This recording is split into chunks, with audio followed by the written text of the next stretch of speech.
We will cycle around again with a question that starts with Mr. Boughton. Or did I get that wrong? No, I think that's right. I've lost all confidence. All You right. got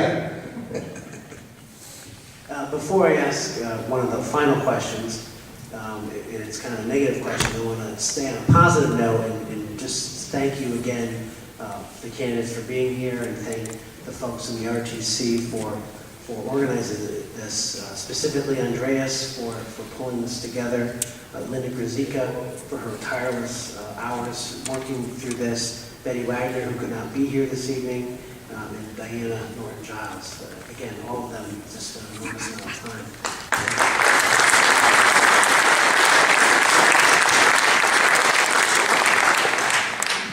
Now, switching gears kind of on a more somber topic, this question, I'll start with Mr. Bowden. Heroin overdose deaths in the state nearly doubled from 2012 to 2013, and the drug has spread into quiet suburbs and small towns like Colchester.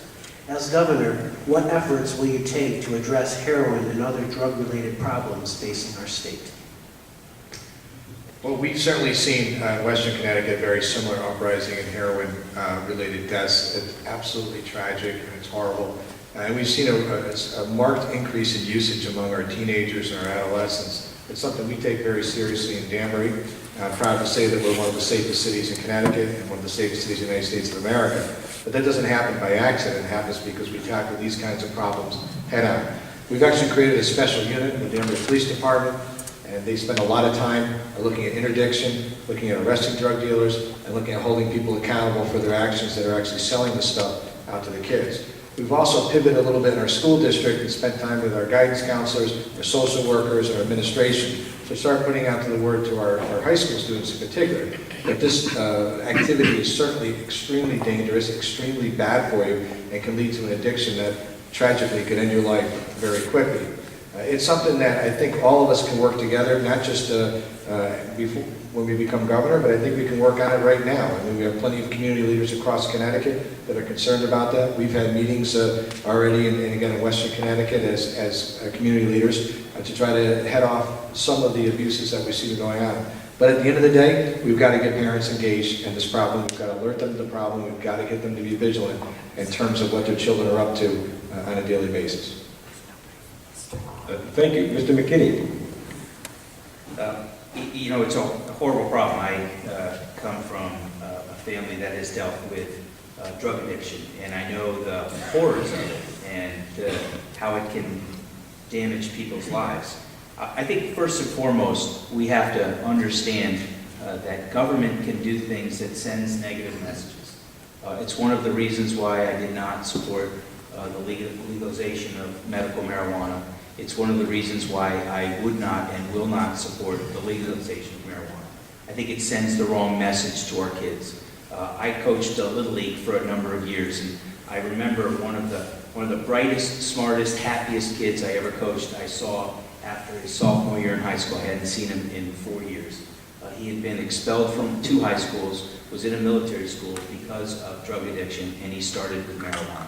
So we need to make sure that as government we don't send the wrong signals. We do have to engage parents. We should not be lessening penalties for people who sell drugs, whether it's cocaine or heroin, and there is a bill in the legislature to do that right now, and I will not support that.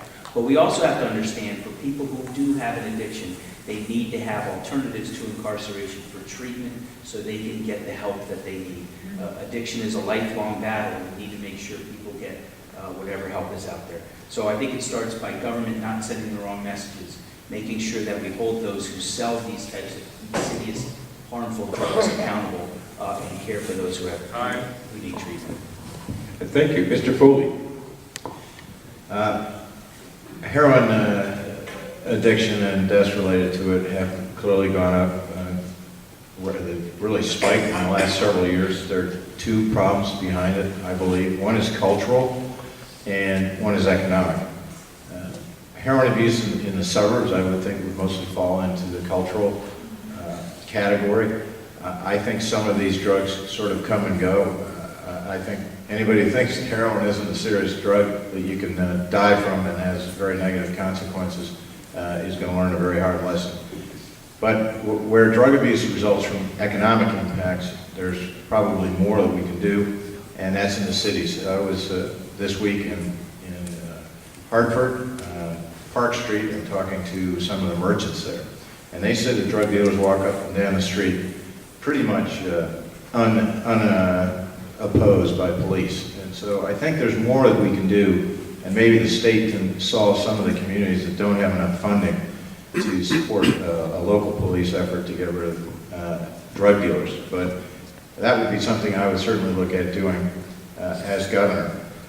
We simply need to assist the cities that that have the biggest challenges in drug abuse and don't have the funding to meet them, because this is a deadly cycle where young people who can't get jobs then get into drug addiction, and then they become unemployable for the rest of their lives. Mr. Loretti. When you work in the public arena, as I do, you witness firsthand some of the pitfalls that exist in society. And some of them become very personal to you because you know the names, you know the faces, and the families. And, there's an expectation in America that politicians can solve all of these problems. And I would disagree with that, because we can't be all things to all people all the time. It doesn't work. And so my idea of strengthening faith-based groups, families, nonprofits, they're better suited to deal with these problems than the political structure. Just look at some of the problems associated with the Department of Health and Human Services, state and federal.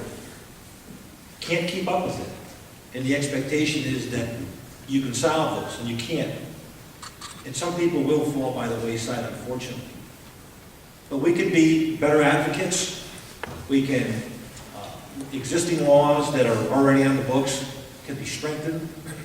There are things that don't work, we know don't work, but yet we spend resources associated with those items, and doesn't provide a benefit.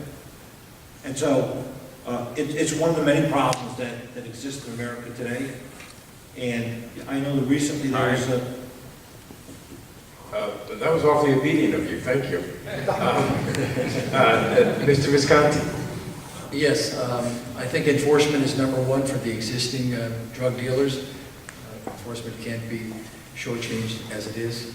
But I think we have an opportunity here to take reformed drug dealers, celebrities, everyday kids from school, and do a campaign such as, if you see something, say something, especially in inner cities, YouTube videos, social media, billboards, and really get people to notice that people are dying. This is important. They see the death, and it's shared. I believe that is a campaign the state of Connecticut could do. I would call on Governor Malloy to start a campaign like that tomorrow, which he probably will after he watches this debate, as he does everything else he copies that we're up here doing. But this needs to be done now for those that may be getting into the drugs, into the heroin and the culture. So from your MTV, Black Entertainment, there's a variety of cable television stations that can reach out to those populations that are targeted just to show what's happening with death. And I think that is the quickest way we can get kids to be very careful about touching drugs, taking drugs, and the shock value of that would curb all new children and teenagers that are going into the drugs.